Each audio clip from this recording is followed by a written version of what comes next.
We have some massive news that's coming out here. Brian Windhorst has officially put it out there that the Milwaukee Bucks and Giannis are basically leading towards a split. Giannis will most likely be traded soon. And he's essentially already asked for a trade, which, there's already been rumors, and Shams has already kind of put this out there a little bit. But some people have said, hey, the trade never happened, which means Giannis probably never really even wanted to be traded. But Brian Windhorst has basically confirmed it. He said, I know for a fact he's already asked for a trade. I'm going to let you guys listen to exactly what he said that's kind of broken the news cycle around the NBA at this point. And then we're going to talk about Giannis and if he fits with the Lakers and why the Lakers should, in my opinion, be all in on this. Check this segment out, and then we'll talk about this on the other side. The Bucks called the Knicks and asked for an offer for Giannis. Okay? And? Because Giannis said, I want to be a Knick. So people are like, oh my God, he deleted a photo from May where he had a Bucks logo. Guys, he asked to be traded already. Yeah. So when's it going to happen? Well, that's the thing. So what appears is that Giannis committed himself for the season to the Bucks.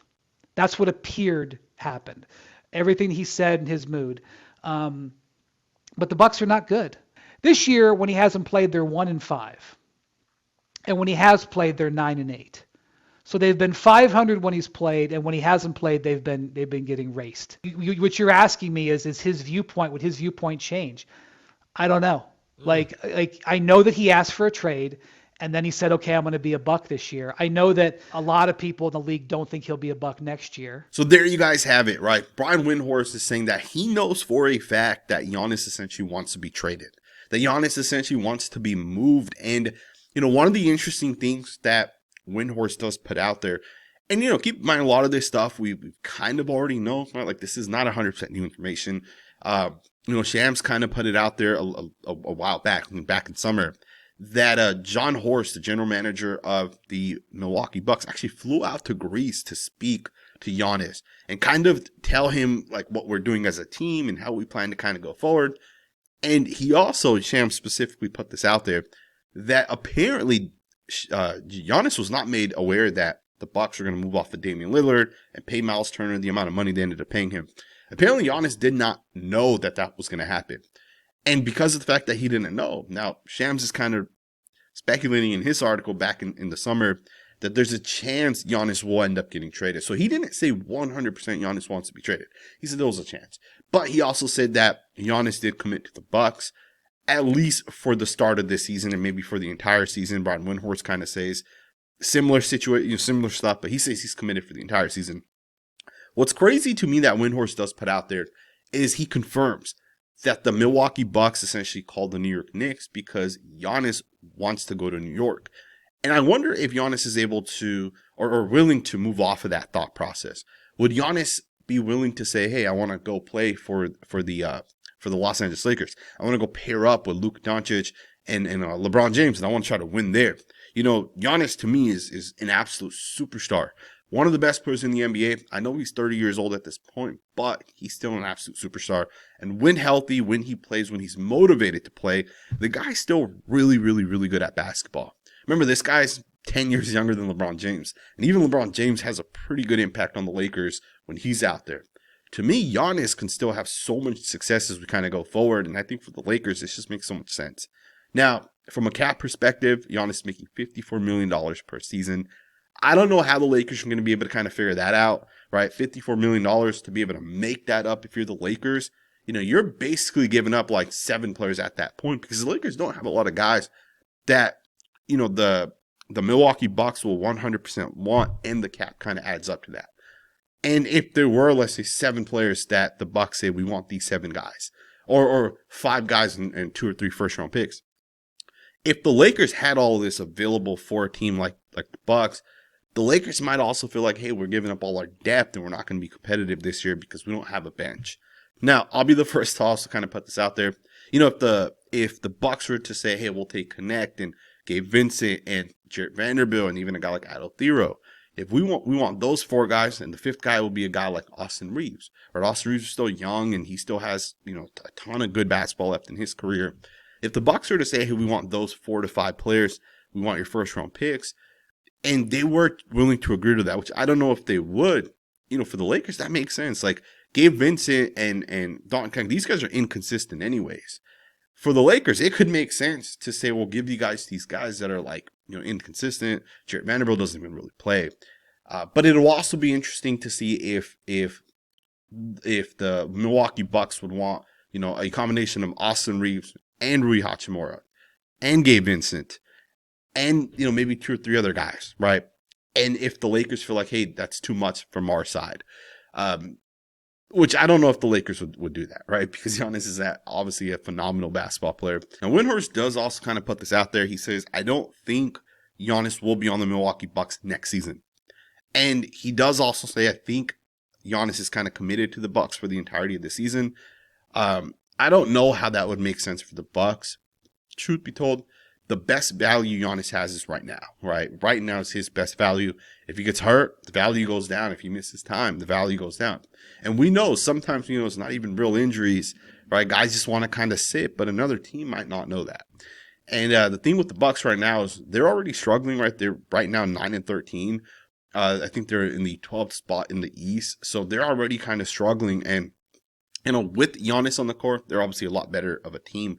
But without him, they're struggling, right? I think they're like 1-9 without Giannis. And the crazy thing is that without Giannis, this team's bad. And that also kind of just speaks to the fact that they don't really have that good of a bench.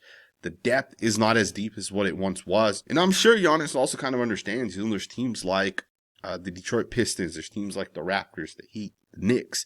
These are teams that are a lot better than where the Bucks are. And just to get out of the East to go potentially play OKC is very difficult.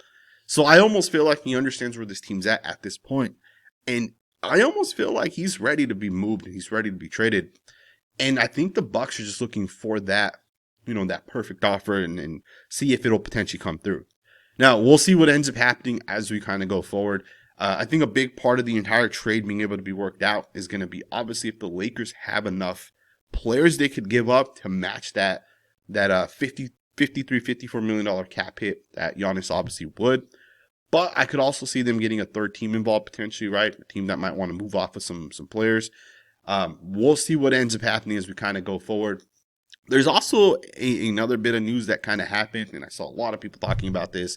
But if you guys did not hear, Chris Paul was released yesterday, or I should say early this morning, right? At some point early this morning, the Los Angeles Clippers essentially decided to move off of Chris Paul.